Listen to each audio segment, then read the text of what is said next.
नमस्कार, मैं हूं अभिषेक कुमार पांडे और एक बार फिर से हाजिर हूं आप सभी के बीच एक नए मुद्दे के साथ, एक नई जानकारी के साथ और एक नई शख्सियत के साथ। चलिए आइए मिलते हैं।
साहेबांचा महाराष्ट्र आहे।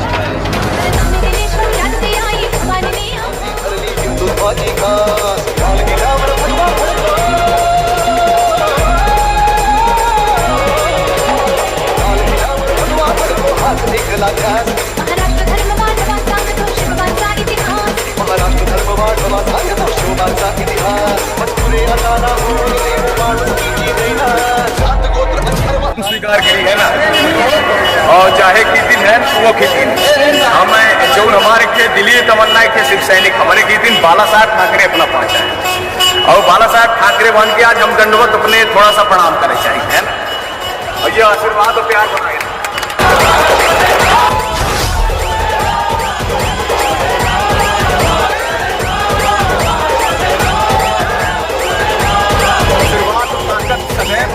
सबको धन्यवाद प्रणाम है जो आशीर्वाद दिन साथ में प्यार मिला है अपना पास एक परिवार के नहीं, और हम अपन घर बार छोड़ के जो आज यह परिवार हमारे साथ है, हमारे पक्ष रूप से न्यायालय द्वारा हाई कोर्ट द्वारा एक जबरदस्त मार कीन गए। हमारे क्षेत्र के एडिशनल साहब हमारे जब जिला बदर हुआ वो टाइम पर हमका फोन के माध्यम से हमका डायरेक्ट ये चीज कह रहे एडिशनल और एसपी साहब कि अपराधी हो अपराधी की तरह। हमें तो ये लग रहा है कि आज आप पढ़ के भी अशिक्षित साबित हो। कलेक्टर, एसपी, एडिशनल एसपी हमारे सीधी जिले ऐसे कि जिन्होंने मैंने ऑन द रिकॉर्ड बात की, हम कह रहे हैं कि अपना पांच हमारा रिकॉर्ड दिख ली, और रिकॉर्ड दिखने के बाद अगर लागत है हम अपराधी हैं तो हम स्वीकार करें। हमारे ऊपर जितने अपराध रहे, जितने मुकदमे रहे हैं, सारे मुकदमे जनहित के रहे, दोनों हमारे ऊपर आपराधिक मुकदमे नहीं रहे, और जनता की दिन आंदोलन की रहे, लड़े रहे। आज यह पावन धरा पर सीधी विधानसभा के 77 दिन हम काट के आए, अपना बात के हर पल आते। विवेक भैया, जैसे कि आपका सीधी आगमन हुआ है तो क्या कहना चाहते हैं, आने के बाद क्या नई शुरुआत रहेगी शिवसेना के लिए, और जो नई पार्टियां बनी हैं तो उनके लिए क्या संदेश देना चाहते हैं, और जिले वासियों के लिए क्या कहना चाहते हैं? हमारा अभिषेक भाई कुछ फिर से दोबारा कहा चाहत कि हमारे सुख दुख में खड़े हुए वाले ये 77 दिन के एक एक मिनट एक एक दिन हर उपल पर हमारे भाई लोग जितने हमारे तने जने भाई साहब सब खड़े लाए हैं, चाहे वाले हमारे जिला के जनता मीडिया बंधुअन के जो सपोर्ट रहा हर प्रकार से, पहले दंडवत प्रणाम है उनके की दिन। साथ में यह जिला प्रशासन की दिन बता दे कि जे आज जितने हमारे सीधी जिला के कैंडिडेट जीत के आए हैं और जे अपने हाथे से प्रमाण पत्र पकड़ाई नहीं जनता के, तो प्रमाण पत्र पकड़ावे वाले बिल्कुल पूर्ण तरीके से हम ये समझ सकी थे कि हाई कोर्ट द्वारा शिक्षित उनका साबित कर देंगे। वो चाहे कलेक्टर हो चाहे कमिश्नर हो, सीधी के एडिशनल एसपी साहब श्रीवास्तव जी, एसपी साहब, हम बार बार कह रहे हैं कि रिकॉर्ड के लिए शायद अपना हमसे ज्यादा पढ़े हैं, हम उतना तो नहीं पढ़े हैं लेकिन संविधान किताब अपना ज्यादा पढ़े हैं। लेकिन हमारे बाबा भीमराव अम्बेडकर साहब के संविधान में हम कहते न्याय मिला है, और न्याय की स्थिति में यह व्यवस्था मिली कि हाई कोर्ट द्वारा फटकार लगाई गए और 25,000 के जुर्माना कलेक्टर और कमिश्नर के ऊपर कीन गया। बहुत जल्द एक और नजारा देखे को मिली कि जितने अधिकारी हैं जो हमारे रिकॉर्ड बनाएंगे, ये सब मानहानि की श्रेणी में हमें था हाई कोर्ट न्यायालय में आगे खड़ा कर। सब हमारी 77 दिन कि हमारा बीत गया है, तो ये बीते कि हम जुर्माना उनसे हम लई के रहा। ये ध्यान दे, ये में करप्ट अधिकारियों के हमारे जिला के जनता, हमारे जिला के लोगों का, हमारे भाइयों की जरूरत नहीं। जो हमारे भाइयों के साथ, हमारे प्रदीप भाई के साथ 5 भाइयों का 6 भाइयों का थाना उठा लीन कर रहा, बैठा लीन कर रहा। 26 घंटा तक बेबुनियाद तरीके से कोनो आपराधिक मुकदमा नहीं रहे, लेकिन बड़ी क्रूरता किन गए, जवाब ऊपर वाले परमपिता से बड़ी क्यों नहीं आई। यह सब आशीर्वाद संभव हमारे भाइयों के अपना पास के आशीर्वाद से होता हुआ। हमें पार्टियों से तो मतलब नहीं, लेकिन इतना ध्यान दें कि अगर आपने भेजा था जी, तो जितना तो आपको करना था तो कर चुके जी। अब हमारी पिक्चर शुरू होगी, आप तैयारी बना लीजिए जी।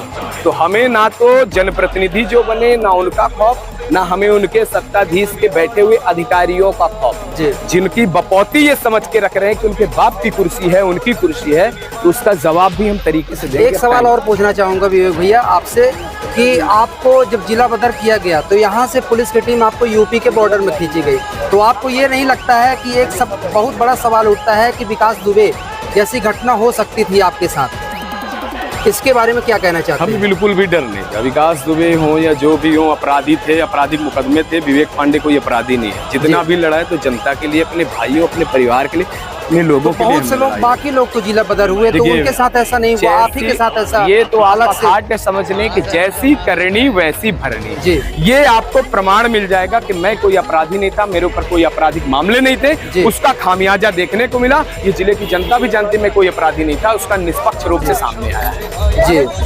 तो मैं बताना चाहता हूँ, जैसा कि आपको कि हाई कोर्ट ने आदेश दिया था और उसके मुताबिक इनका जो है तो केस रद्द किया गया और हाई कोर्ट ने जिला कमिश्नर के ऊपर 25,000 का जुर्माना लगाया, जिला कलेक्टर के ऊपर 25,000 का जुर्माना लगाया। और जैसा कि आप देख सकते हैं कि हमारे बीच शिवसेना के बहुत से लोग उपस्थित हैं यहाँ पे।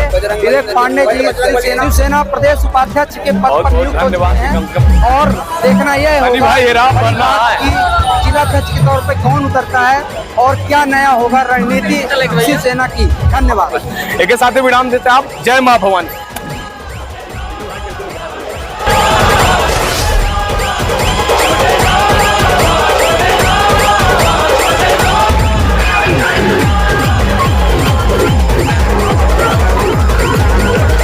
आप देख सकते हैं इस वक्त हमारे साथ मौजूद है प्रदीप विश्वकर्मा जी, जो शिवसेना के जिला प्रभारी हैं। चलिए उनसे जानने की कोशिश करते हैं वो क्या कहना चाहते हैं, और विवेक पांडे जी के आने के खुशी में अपनी इच्छा क्या व्यक्त करना चाहते हैं, उन्हीं से बात करते हैं। क्या कहना चाहेंगे भैया विवेक पांडे जी के आने की खुशी में? आज हमारे सभी शिवसैनिक बहुत खुश हैं, उस खास के साथ उनका स्वागत किया गया है जी, और उनके अगवानी में जी। और जो प्रशासन जी। ये जिला बदल की कार्रवाई किया था गलत तरीके से जी। तो उसको अभी हमने हाई कोर्ट से नोटिस भिजवा दिया हूँ। व्यक्ति विशेष से एडिशनल एसपी और एसपी जो गलत कार्य किए हैं हमारे लोगों के साथ और हमारे शिव सैनिकों को बैठा के 27 घंटा उसका मुद्दा उनको भोगना पड़ेगा, और मैं उनको न्यायालय के समक्ष खड़ा करूंगा और 1-1 रुपए का मैं उनका हिसाब लूंगा।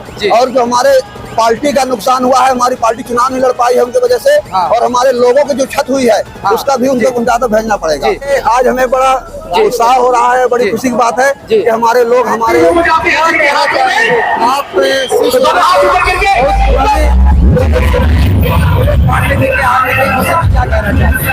पांडे के साथ शासन प्रशासन ने गलत किया था, उसका खामियाजा शासन प्रशासन को भुगतना पड़ेगा। आज हमारे विवेक की वापसी हो गई है, इसमें सभी शिव सैनिक अभी सब इकट्ठा होकर उनको भ्रमण के लिए ले जा रहे हैं। बाकी इसका शासन प्रशासन को जवाब देना पड़ेगा, क्योंकि हमारी पार्टी चुनाव भी नहीं ले पाई है और कहीं न कहीं बहुत बड़ा खामियाजा इनको शासन प्रशासन को भुगतना पड़ेगा। जो सत्ताधारी नेताओं ने जो करवाया था उनको इसका खामियाजा भुगतना पड़ेगा। जय भवानी, जय शिवाजी। धन्यवाद।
हमारे बीच में शिवसेना के जिला प्रवक्ता हैं, चलिए उन्हीं से बात करते हैं।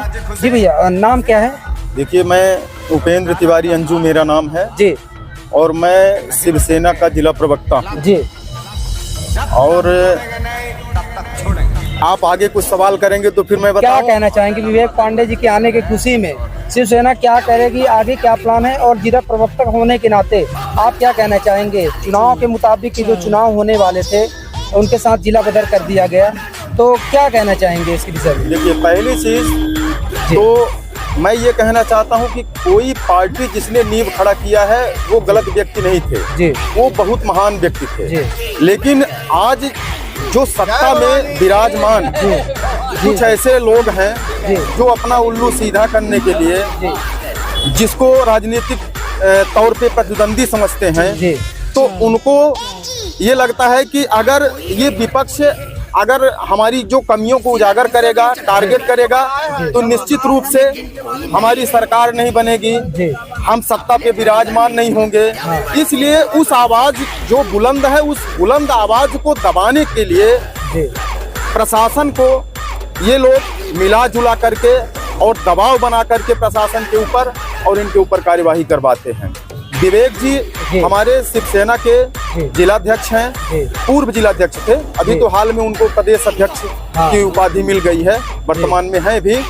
तो आज तक मैं ये कहना चाहता हूँ कि हमारे जिले का वो एक नायाब युवा चेहरा है जो समाज में गरीब, शोषित, पीड़ित जो भी व्यक्ति हैं उन सब समाज के लिए लड़ता है।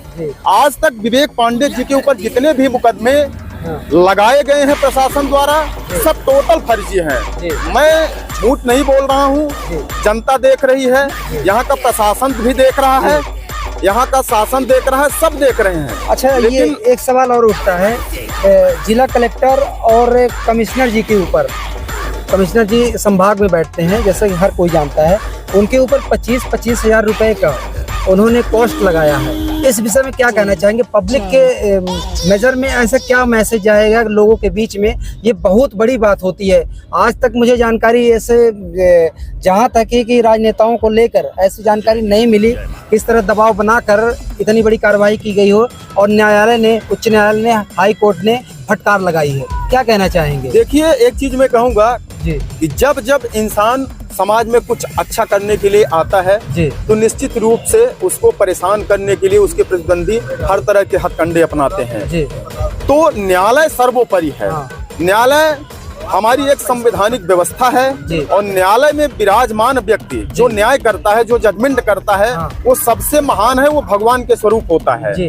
प्रशासन गलत कर सकता है, शासन गलत कर सकती है, एक आम जनमानस गलत कर सकता है, लेकिन हमारे यहाँ की न्यायालयीन जो व्यवस्था है उस न्यायालयीन व्यवस्था से हम लोग पूर्ण रूपेण संतुष्ट हैं। हमारे विवेक जी के ऊपर जो भी मुकदमे लगाए गए वो फर्जी लगाए गए, बेबुनियाद थे। जब हमारे शिवसेना के जो जिला प्रवक्ता हैं, जब उनको यहाँ के प्रशासन से जो जनता के न्याय के लिए हम लोग जाते थे, जब न्याय नहीं मिला तो निश्चित रूप से कहाँ जाएंगे, हम लोग न्यायालय में ही जाएंगे। और जब हाई कोर्ट से यहाँ याचिका हम लोगों द्वारा दायर की गई, उस याचिका में ये निर्णय लिया गया कि यहाँ का जो कलेक्टर है, यहाँ का जो कमिश्नर है, या यहाँ के जो भी पदाधिकारी हैं जो गलत किए हैं, सत्ता में बैठ करके या प्रशासन की कुर्सी में बैठ करके उनके ऊपर एक कार्यवाही हुई है। और आगे इतना ही नहीं होगा, वो यहाँ के माननीय कलेक्टर साहब और माननीय कमिश्नर साहब हमारे शिवसेना के जिलाध्यक्ष हैं, उनसे माफी मांगे, इसलिए कि गलती उन्होंने किया है तो वो माफी मांगे। और जो है तो 25,000 जुर्माने की राशि, जो चूंकि हम लोगों को संगठन से नाम मात्र की मदद मिलती है, हम सभी कार्यकर्ता समाज में गरीबों के उत्थान के लिए, इस समाज के कल्याण के लिए चंदा लगा करके हम लोग आयोजन करते हैं, उस समस्या का निदान करते हैं। तो जो हमारे शिवसेना जिलाध्यक्ष महोदय जी का, हमारे संगठन का जो पैसा इन्वेस्ट हुआ है न्यायालयीन व्यवस्था में, तो उसका उनको भरपाई करना उचित है, आवश्यक है। वो माफी मांगे और तभी हम लोग वो हो पाएंगे, और न वरना शांत नहीं बैठेंगे। आपको क्या लगता है कि अभी विधानसभा का चुनाव संपन्न हुआ, कल जो है तो विधायक सभी चुनाव मतगणना पूरी तरह से समाप्त हो चुका है। आपको नहीं लगता है कि किसी न किसी पार्टी को, मैं नाम नहीं लेना चाहता किसी भी पार्टी को, किसी पार्टी को ये डर था कि आप कहीं विधानसभा में प्रत्याशी आप उतार दें तो उनको नुकसान हो सकता है या कि उनकी सरकार बनने में दिक्कत हो सकती है, इसलिए जिला बदर की कार्रवाई करवाई गई, दबाव बनाकर प्रशासन पर। क्या कहना चाहेंगे इस पर? देखिए 100% जी ये स्वरूप दिख रहा है जी, हर आदमी जान रहा है जी देखिए, अगर प्रतिद्वंदी है जी, अगर समाज में कुछ अच्छा कर रहा जी। है तो सत्ता में जिसको आना है, आगामी आने वाले समय जो विधानसभा चुनाव अभी जो हाल में ही क्योंकि खत्म हुआ, आपने उस समय बीच पर में रोकना चाहूंगा, क्योंकि आपने नगर पालिका में उतारा था अपने प्रत्याशी, तो कहीं न कहीं कई पार्टियों को ये डर था कि यदि शिवसेना उतार देती है, और शिवसेना जरूर जाहिर सी बात है कि हिंदूवादी पार्टी है, तो कहीं न कहीं पार्टी जो है तो उसको डर था कि नुकसान हो सकता है, तो इसलिए तो ऐसी कार्रवाई नहीं करवाई गई। निश्चित रूप से जी, उनका मुख्य उद्देश्य ही था जी कि ये बंदा नया चेहरा है, युवा है, समर्पित है समाज के लिए। हाँ, तो आगे आने वाले समय में विधानसभा का जो चुनाव का आयोजन होगा तो निश्चित रूप से लड़ेगा जी, और लड़ेगा तो निश्चित रूप से हो सकता है कि कहीं ये पार्टी उभर करके और अन्य पार्टियों को पटखनी दे करके ये सत्ता में विराजमान न हो जाए। तो जो लोग करप्ट व्यक्ति या गलत व्यक्ति सत्ता में विराजमान हैं तो अपने लाभ, अपने फायदे के लिए, अपने स्वार्थ के लिए ये हथकंडा अपनाएं, और हथकंडा अपनाने के बाद सोचे कि हमको सफलता मिल गई, लेकिन हम लोगों को न्यायालय पे पूर्ण भरोसा था और आज वो वक्त है, हम लोगों को न्याय मिला है, इस पूरे समाज को मिला है, इस पूरे जनता को मिला है। लोग इससे प्रेरणा लेंगे कि आने वाले समय में अगर कोई प्रशासन हो या शासन हो या आम जनमानस हो, कोई भी व्यक्ति अगर गलत करेगा तो निश्चित रूप से उसके खिलाफ भी कार्यवाही होगी और उचित न्याय मिलेगा। फिर आ गए सब राज्य खुशे, को क्या लगता था कि नहीं लौटेंगे, गलत। जब तक तोड़ेंगे नहीं तब तक छोड़ेंगे। होते लंबा दंगल चलेगा रे तोड़। Everybody open challenge। फिर आ गए सब राज्य खुशे, को क्या लगता था कि नहीं लौटेंगे, गलत। जब तक तोड़ेंगे नहीं तब तक छोड़ेंगे। होते लंबा दंगल चलेगा रे तोड़। Everybody open challenge। DJ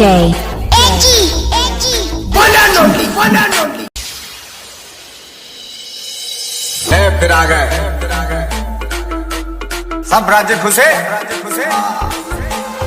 को क्या लगता था कि नहीं लौटेंगे, गलत।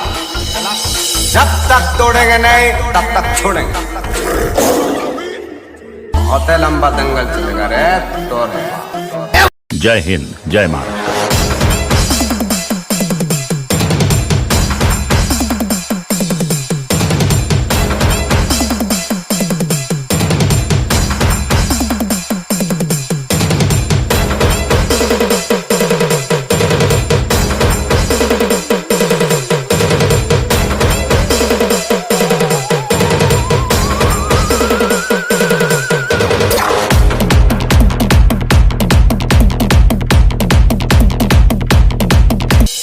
फिर आ गए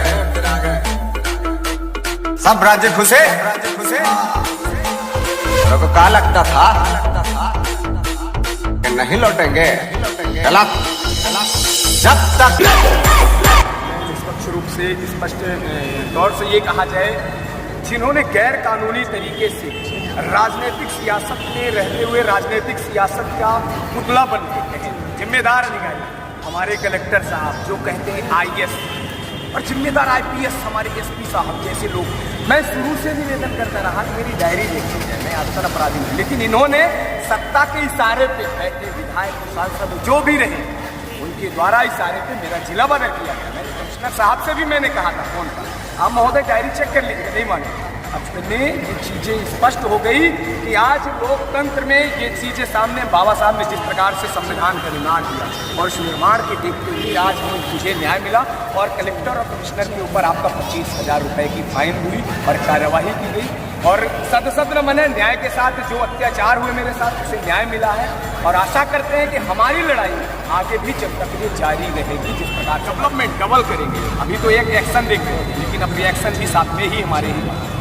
और ये ध्यान रखें, जो उनको लगता है कि उनकी बाप की कुर्सी है तो ये ध्यान दो कि बाप की कुर्सी नहीं, ये जनता की कुर्सी है। और दूसरी चीज़, हम अगर जनप्रतिनिधियों को हमने नहीं दिया वोट तो ये ध्यान रखें जिसने भी दिया वो तो ठीक है कि हम जनप्रतिनिधि के पास जाएंगे, लेकिन ये जो रहते हैं ना जिम्मेदारी, ये जो है तो जनता के पैसे से टैक्स खाते इन्हें अपने दायित्व का निर्वहन करना होगा। नहीं, हमारे हाई कोर्ट के जज साहब विवेक अग्रवाल जी द्वारा फैसला लिया गया, सारे तथ्यों को देखते हुए ये स्पष्ट किया गया कि थाने में जितने भी FIR दर्ज की गई है, मेरे ऊपर रिपोर्ट दर्ज की गई, उसमें कोई विटनेस का कोई आई विटनेस नहीं मिला, किसी ने कोई किसी तरीके से मेरे खिलाफ गवाही नहीं दी, तो मेरे ऊपर कोई आपराधिक प्रकरण थे ही नहीं कभी। मेरे जितने भी मुकदमे थे सब जनता के लिए मैंने लड़ा था और मैंने पहले भी बताया था, ये बरसाती मेढकों से मुझे मतलब नहीं है, जिन्हें चुनाव लड़ना है, जिन्हें राजनीति करनी है वो करते रहे, मैं तो जनता का सेवक हूँ और सदैव अपने लोगों के लिए काम करता रहा। लेकिन इन्हें क्या था, ये साहब अपने पिताजी की कोशिश होगी, पता नहीं किस तरीके से कलम चलाए, लेकिन ध्यान उनको शांत नहीं, अब इन्होंने जो किया है तो कर चुके, आगे भी ये देखेंगे मेरा।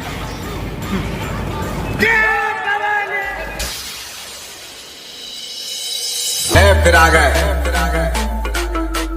सब राज्य खुशे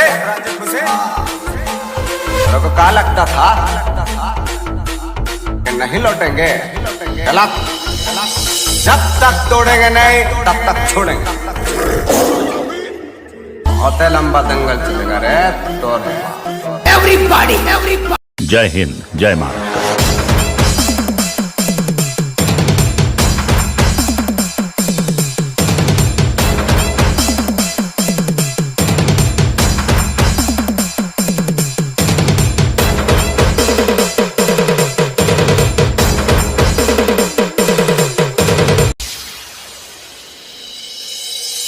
फिर आ गए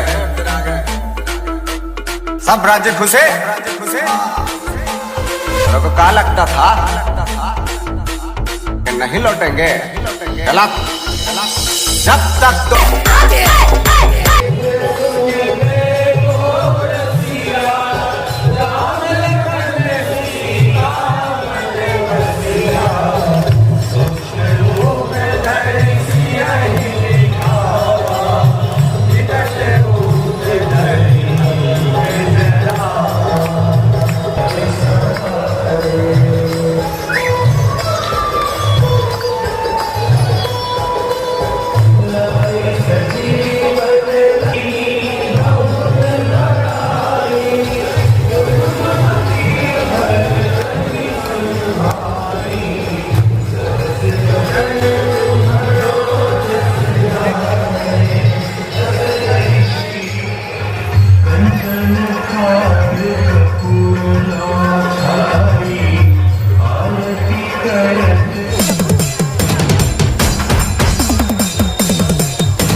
तो जैसा कि आपने देखा, विवेक पांडे जी का कारवां जिले से होते हुए मेन बाजार से होते हुए मंदिर में आरती के साथ समाप्त हुआ और उसके बाद वो अपनी माता जी से मिलने के लिए निकलेंगे। तब तक के लिए जय हिंद, जय भारत। बहुत लंबा दंगल चलेगा रे तो। Everybody. Open challenge. For more updates, subscribe to our channel, click the show links and enjoy watching the videos.